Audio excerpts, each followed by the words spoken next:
Esse mineiro achou uma mulher misteriosa de milhões de anos na Sibéria. Olá, pessoal! O que aconteceu na remota vila de Rjavchik, no coração da Sibéria, em setembro de 1969, desafia qualquer explicação lógica. A região de Kemerovo, marcada por seus bosques densos e serras cobertas de neblina, parecia fadada a seguir esquecida por décadas, com sua população reduzida, vivendo entre memórias da guerra e a tranquilidade rural. Mas um evento inesperado, surgido do solo abandonado de uma mina antiga, transformou para sempre a percepção dos moradores sobre o que poderia estar oculto nas profundezas da terra. Uma escavação rotineira acabou revelando uma relíquia que parecia mais pertencer a uma lenda do que ao mundo real. E o que emergiu ali não foi apenas surpreendente, mas perturbador em níveis jamais imaginados. A mina em questão, desativada desde os anos anteriores à Segunda Guerra Mundial, era tida como inútil devido à complexidade geológica da extração de carvão no local. Apesar disso, em uma tentativa de reaproveitamento da área, um pequeno grupo de operários iniciou uma nova série de escavações em setembro daquele ano. Na manhã do dia 15, o trabalhador Kornukov, um mineiro experiente e respeitado por sua seriedade, atingiu uma estrutura incomum ao manusear uma broca manual a quase 70 metros de profundidade. Em vez do carvão ou rocha esperados, seus instrumentos bateram contra uma superfície lisa, fria e anormalmente resistente. Após ampliar o espaço ao redor, o que se revelou diante de seus olhos foi um sarcófago de mármore branco, incrivelmente bem conservado, escondido sob mais de 20 metros de extratos minerais. A estrutura do sarcófago chamava a atenção pela perfeição das suas formas. Não havia rachaduras ou desgaste visível, e a superfície parecia recém-polidada, com uma textura que lembrava pedra-sabão, mas com brilho semelhante ao mármore puro. Ao redor da peça, uma substância escura, sólida como resina petrificada, selava todas as bordas. Parecia ter sido aplicada com precisão cirúrgica, tornando impossível imaginar que aquilo fora colocado ali de maneira improvisada. Os trabalhadores, mesmo sem entender o que haviam descoberto, sentiram que aquilo ultrapassava qualquer achado arqueológico convencional. A decisão de levar o artefato à superfície foi tomada rapidamente, embora o peso da peça e as limitações de equipamento tornassem o trabalho exaustivo. No momento em que o sarcófago atingiu a luz do dia e o calor do sol o tocou, um fenômeno inesperado começou a acontecer. A resina escura que selava sua tampa, até então sólida como rocha, começou a amolecer gradualmente. Primeiro, tornou-se viscosa e maleável, e em seguida passou a escorrer lentamente pelas laterais como se estivesse derretendo. O que causou esse efeito químico ainda é desconhecido, mas o processo todo durou cerca de 20 minutos, até que o selante se tornou completamente transparente e líquido, revelando com clareza as bordas da tampa. Assustados, mas movidos pela curiosidade, os operários removeram cuidadosamente a cobertura do sarcófago. O que havia dentro desafiava toda expectativa. Submersa em um líquido cristalino, com coloração rosa-azulada e brilho suave, estava uma mulher. Seu corpo repousava com uma serenidade quase sagrada, envolto por aquela substância que mais lembrava um tipo de solução gelatinosa do que água comum. O líquido parecia emanar uma luz tênue, como se carregasse propriedades fluorescentes. Era impossível identificar qualquer odor ou resíduo na superfície, e a transparência da substância permitia visualizar cada detalhe do interior do sarcófago com nitidez impressionante. Aquela visão deixou todos em silêncio, incapazes de reagir de imediato diante do que presenciavam. A mulher aparentava ter entre 30 e 35 anos de idade, com traços finos e simétricos que imediatamente evocavam beleza e harmonia. Sua altura aproximada era de 1,80 m, o que a tornava incomum para os padrões locais, especialmente para a época. A pele dela era extremamente clara, mas não pálida. Apresentava um brilho discreto, como se ainda estivesse hidratada e viva. O mais perturbador, no entanto, era o fato de que seus olhos estavam abertos. Olhos de um azul profundo, fixos em direção ao teto do sarcófago, com pupilas perfeitamente dilatadas, como se estivessem em plena vigília. Não havia sinal de decomposição, nenhuma rigidez, nenhuma alteração visível que indicasse morte. Seu rosto era sereno, com leveza nas bochechas e uma coloração rosada nos lábios.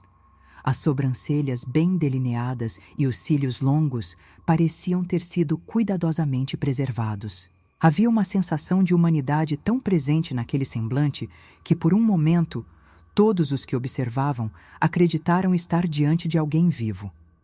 A impressão era de que ela poderia abrir a boca e respirar a qualquer instante, ou mover os olhos para encarar diretamente os espectadores ao redor. Alguns dos presentes recuaram instintivamente, como se temessem uma reação inesperada.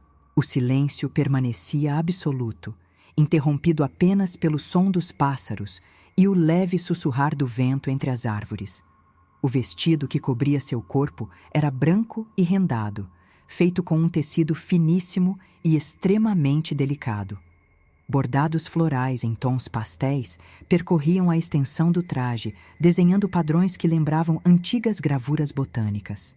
O mais intrigante era a integridade do material. Apesar do tempo indeterminado em que estivera ali, o vestido parecia intocado pela umidade, pela pressão do solo ou pela ação de micro-organismos. Nenhuma parte estava puída, nenhum fio solto. O tecido parecia novo, como se tivesse sido confeccionado na semana anterior. Essa anomalia somava-se ao conjunto de fatores que tornavam impossível compreender o que de fato havia sido encontrado. O cabelo da mulher, loiro e levemente ondulado, estava solto, flutuando levemente no interior da substância.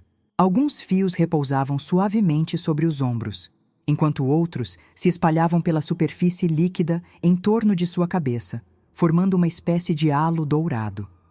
A sensação transmitida por aquela imagem era hipnótica. Muitos moradores, ao descreverem posteriormente a cena, diziam que havia algo sagrado naquela figura, como se estivessem diante de uma santa ou de uma entidade mitológica.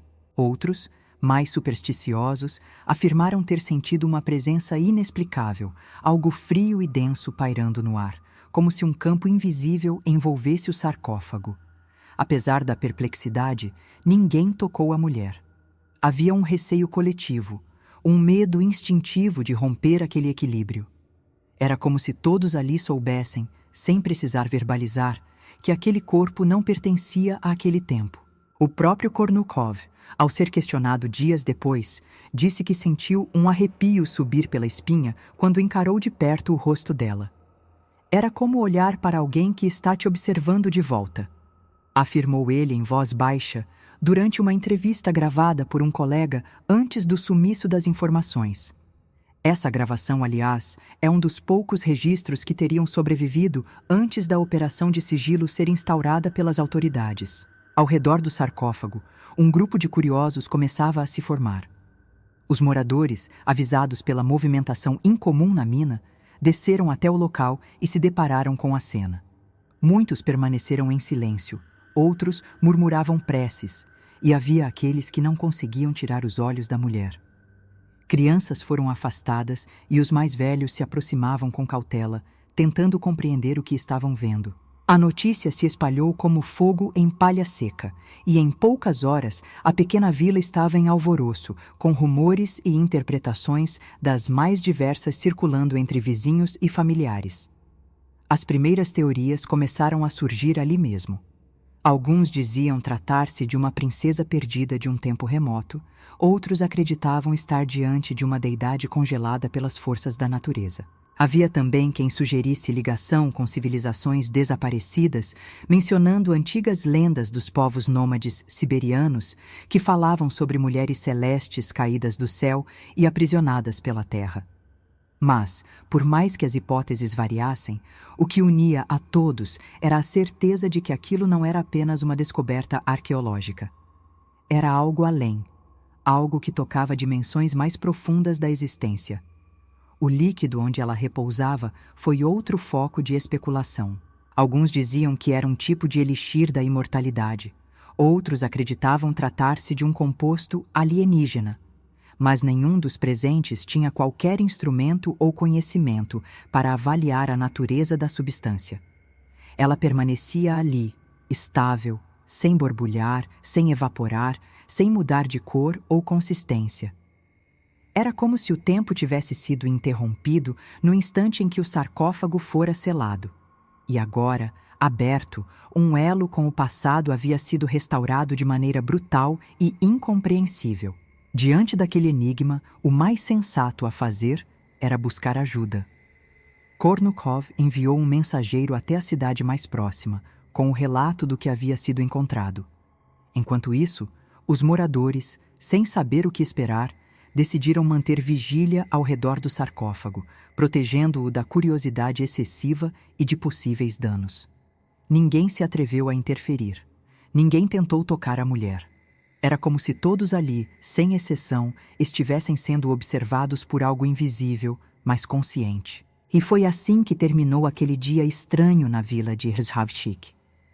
Com um sarcófago aberto, uma mulher adormecida, flutuando em um líquido enigmático, e dezenas de olhos fixos em um mistério que desafiava todas as fronteiras da razão. As autoridades ainda não haviam chegado. O céu da Sibéria começava a se fechar com nuvens espessas, e o ar tornava-se mais frio, como se a própria natureza pressentisse que algo havia sido despertado. Um silêncio profundo caiu sobre a floresta ao redor, e o tempo, ali, pareceu parar. A noite caiu rapidamente sobre a vila, trazendo consigo uma névoa espessa que parecia emanar do próprio solo. Poucos moradores conseguiram dormir. Aqueles que haviam estado diante do sarcófago se recusavam a comentar o que tinham visto, como se o silêncio fosse uma espécie de proteção contra o desconhecido. Outros, mesmo sem terem presenciado o achado, sentiam um desconforto difuso, uma inquietação que não sabiam explicar. Em muitas casas, as luzes permaneceram acesas até o amanhecer, e nos arredores da antiga mina, grupos se revezavam em vigília, mantendo distância respeitosa, como se o local tivesse se tornado sagrado ou amaldiçoado. Na manhã seguinte, antes mesmo que o sol surgisse completamente por entre as montanhas, os primeiros veículos do governo começaram a chegar. Eram caminhões cobertos, viaturas com placas militares e homens vestidos com uniformes escuros, sem identificação visível. Um helicóptero sobrevoou a área 3 vezes antes de pousar em um campo improvisado, levantando uma nuvem de poeira espessa que cobriu parte das casas próximas. Os moradores foram instruídos a se recolherem e patrulhas começaram a circular pelas ruas de terra batida. A movimentação contrastava brutalmente com a rotina pacata do vilarejo, e muitos, diante daquela súbita ocupação, perceberam que não estavam mais diante de um evento comum. No local da descoberta, uma equipe especializada se posicionou ao redor do sarcófago. Usavam luvas grossas, máscaras completas e instrumentos que a população nunca havia visto antes. O tom entre eles era tenso, técnico, sem espaço para especulações. Fotografaram, colheram amostras do solo, do ar e do próprio líquido. Após horas de análises silenciosas, decidiram remover a substância do interior do sarcófago, numa tentativa de torná-lo mais leve para transporte. Utilizaram mangueiras transparentes conectadas a frascos herméticos. A operação parecia cuidadosamente planejada, como se aquele protocolo já tivesse sido estudado anteriormente. No entanto, o que se seguiu desafiou até mesmo a compostura dos profissionais presentes. Assim que o nível do líquido começou a baixar, o corpo da mulher passou a reagir visivelmente. Sua pele perdeu o viço, tornando-se acinzentada e opaca, como se a vida estivesse sendo drenada de dentro para fora. Os olhos, antes expressivos, tornaram-se baços. As bochechas enrubesceram por um instante e, em seguida, murcharam. O ar ao redor pareceu ficar mais pesado, como se algo estivesse errado em um nível invisível. Os agentes, alarmados, interromperam imediatamente a extração e despejaram novamente a substância no sarcófago. Em poucos minutos, os sinais de vitalidade reapareceram. Era como se a mulher estivesse biologicamente suspensa, mantida por aquele líquido em um estado que desafiava qualquer explicação científica conhecida. Após esse episódio, não houve mais hesitação. O sarcófago foi selado novamente e carregado com o auxílio de guindastes até o helicóptero. Os restos do selante, agora líquidos, foram recolhidos com todo cuidado e armazenados em frascos lacrados. Pouco depois, toda a área foi interditada com placas e barreiras metálicas. Os nomes de todos os moradores que presenciaram o evento foram registrados e equipes médicas iniciaram uma série de exames nos habitantes da vila. Os resultados jamais foram divulgados. Alguns moradores disseram ter sido questionados diversas vezes sobre detalhes específicos do rosto da mulher, da cor do líquido e da caixa metálica encontrada ao lado de sua cabeça, embora poucos se lembrassem com precisão do objeto. Nos dias seguintes, um silêncio imposto tomou conta de Rjavčík. Um professor da região, já idoso, foi autorizado a realizar uma palestra no clube comunitário. Falou em tom calmo, comedidamente, escolhendo cada palavra como se soubesse que estava sendo monitorado. Revelou que, segundo análises iniciais, o sarcófago havia sido encontrado em uma camada geológica pertencente ao período entre 400 e 800 milhões de anos, um intervalo anterior ao surgimento das primeiras formas complexas de vida terrestre. Disse também que o vestido da mulher era feito de um tecido nunca antes registrado e que o líquido possuía propriedades parcialmente similares a extratos de alho e cebola, mas com componentes completamente desconhecidos pela ciência moderna. Nenhuma conclusão foi apresentada, apenas o aviso. O que foi encontrado aqui não pertence a nenhuma época conhecida. Após essa breve tentativa de explicação, tudo foi enterrado, literalmente. O local da escavação foi selado e caminhões de terra cobriram cada centímetro da entrada da antiga mina. Poucos dias depois, cópias do jornal local que haviam divulgado uma pequena nota sobre a descoberta foram recolhidas pelas autoridades. Famílias relataram visitas noturnas em que documentos foram confiscados sem explicações. Um homem que tentou escrever para o Comitê Central foi encontrado morto, vítima de insuficiência cardíaca repentina. Outros envolvidos no trabalho de escavação morreram em acidentes cujas causas jamais foram totalmente esclarecidas. Hoje, mais de meio século depois, o que restou daquele episódio é apenas a lembrança silenciosa de um encontro impossível, apagado da história oficial, mas preservado na memória de quem, por instantes, encarou o que talvez seja o maior mistério arqueológico do século XX.